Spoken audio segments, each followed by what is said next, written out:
अगर आपको स्कॉलरशिप से लेकर के एक मैसेज आता है कि आपका स्कॉलरशिप का जो एप्लीकेशन है वो आपका इंस्टीट्यूट लेवल में वेरिफिकेशन के लिए पेंडिंग है करके आपको कुछ इस प्रकार का मैसेज आता है, तो आपको क्या करना चाहिए वो मैं बताऊंगा। और साथ ही साथ कैसे करके आप अपना स्कॉलरशिप एप्लीकेशन को ट्रैक कर सकता है, यानी कि एप्लीकेशन का स्टेटस को कैसे चेक कर सकता है, वो मैं आज इस वीडियो पे बताऊंगा।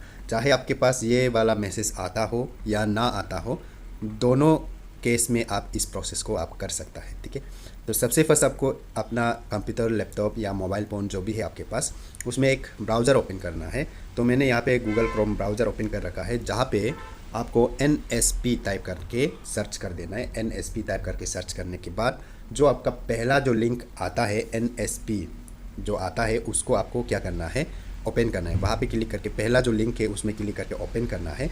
तो जैसे ही आप ओपन करेगा तो NSP यानी कि नेशनल स्कॉलरशिप पोर्टल का जो ऑफिशियल होम पेज है वो आपको यहाँ पे कुछ इस प्रकार का देखने को मिल जाता है। उसके बाद आपको यहाँ पे लेफ्ट साइड का इसमें टॉप पे आपको देश देश करके कुछ देखने को मिलता है, वहाँ पे आपको क्लिक करना है। तो उसमें जैसे ही आप क्लिक करता है तो आपको यहाँ पे स्टूडेंट्स करके यहाँ पे काफ़ी सारे ऑप्शंस देखने को मिलता है। तो आपको यहाँ पे क्या करना है, अप्लाई फॉर स्कॉलरशिप में आपको उसमें क्लिक करना है। ठीक है, तो उसमें जैसे ही आप क्लिक करेगा तो आपको यहाँ पे एप्लीकेशन का जो लॉगिन पेज है वो ओपन हो जाएगा। और लॉगिन करने के लिए आप कर सकता है दो तरीका से। एक जो आप OTR एंड पासवर्ड का मदद से आप लॉगिन कर सकते हैं, दूसरा जो आप अपना आधार कार्ड नंबर से कर सकते हैं। लेकिन उसमें क्या है कि आपका आधार कार्ड में लिंक वाला नंबर भी होना पड़ेगा और उसमें आपका OTP वगैरह जाएगा, और OTP वगैरह को डाल के वैलिडेट करके आप लॉगिन कर सकते हैं। अदरवाइज़ आपके पास OTR और पासवर्ड सही सलामत है तो आप बिना OTP का झंझट का आप यहाँ पे डायरेक्ट OTR की मदद से घुस सकता है। तो मैं यहाँ पे क्या करूँगा कि OTR के मदद से मैं घुसूँगा। यहाँ पे OTR को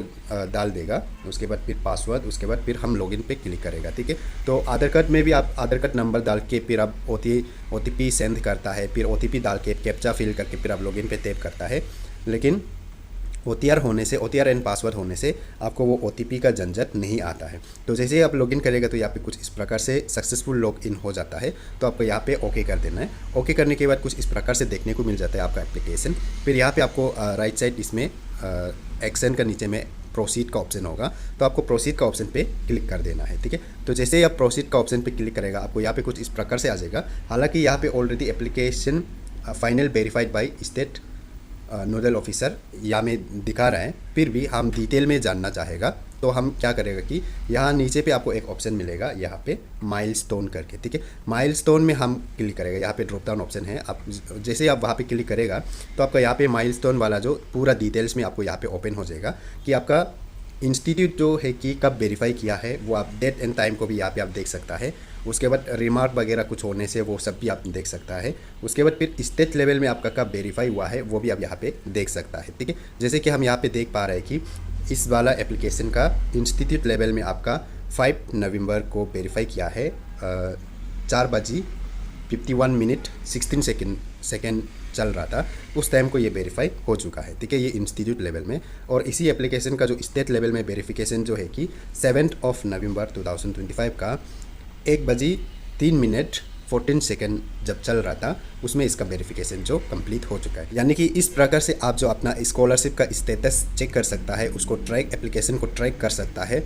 उसके बाद आपको पेंडिंग वाला मैसेज वगैरह अगर आता है, वो भी एक प्रकार का आपका ऑटो जनरेट मैसेज होता है जो वेबसाइट के थ्रू से सेंड किया जाता है। तो वो ऑटो जनरेट वाला होता है। कभी कभी क्या होता है कि इंस्टीट्यूट लेवल से वेरीफाई भी हो गया, स्टेट से भी वेरीफाई हो गया, फिर भी वो मैसेज आ रहा है, तो वो ऑटो जनरेट वाला मैसेज होता है। कभी कभी जो क्या होता है कि ऑटो जनरेट वाला जो समझ नहीं पाता है कि सच में ये जो हो गया कि नहीं करके, तो कभी कभी वेरीफाई हो जाता है आपका इंस्टीट्यूट लेवल पे, फिर भी आपका ऐसे पेंडिंग वाला मैसेज आ सकता है। तो ऐसे मैसेज आने से चिंता की बात तो नहीं है, फिर भी आप ऐसे करके अपना एप्लीकेशन को सही सलामत से ट्रैक या फिर स्टेटस को जान सकता है ऐसे करके। तो ये सेम प्रोसेस है आप जो कर सकता है। ठीक है, तो भले ही आपको वो पेंडिंग वाला मैसेज मिलो या मत मिलो, आप ये सेम प्रोसेस को फॉलो करके आप अपना स्कॉलरशिप एप्लीकेशन को ट्रैक कर सकते हैं, चेक कर सकते हैं कि आपका कुछ हुआ कि नहीं, डिफेक्ट वगैरह हुआ कि नहीं। कभी कभी क्या होता है कि आपका डिफेक्ट भी हो जाता है लेकिन मैसेज नहीं आता है, तो ऐसे में फिर आपको जल्दी उसको पता चल के करेक्ट करना पड़ेगा, अदरवाइज़ आपका एप्लीकेशन जो है कि बाद में आगे प्रोसीड नहीं होगा। तो उसके लिए आप ये प्रोसेस को फॉलो करके आप अपना स्कॉलरशिप का एप्लीकेशन को ट्रैक और चेक कर सकता है। ठीक है, तो इस वीडियो को आप आगे भी शेयर कर सकते हैं और मेरा वीडियोस अगर आपको इन्फॉर्मेटिव लगता है, आपके लिए यूजफुल है ऐसा कुछ होने से, तो आप मुझे सपोर्ट कर सकते हैं मेरा यूट्यूब चैनल को सब्सक्राइब करके, फेसबुक पेज को फॉलो करके, और मेरा टेलीग्राम चैनल है वहाँ पे ज्वाइन करके रख सकते हैं। वहाँ पे भी काफ़ी सारे इन्फॉर्मेशन मैं देता रहता हूँ।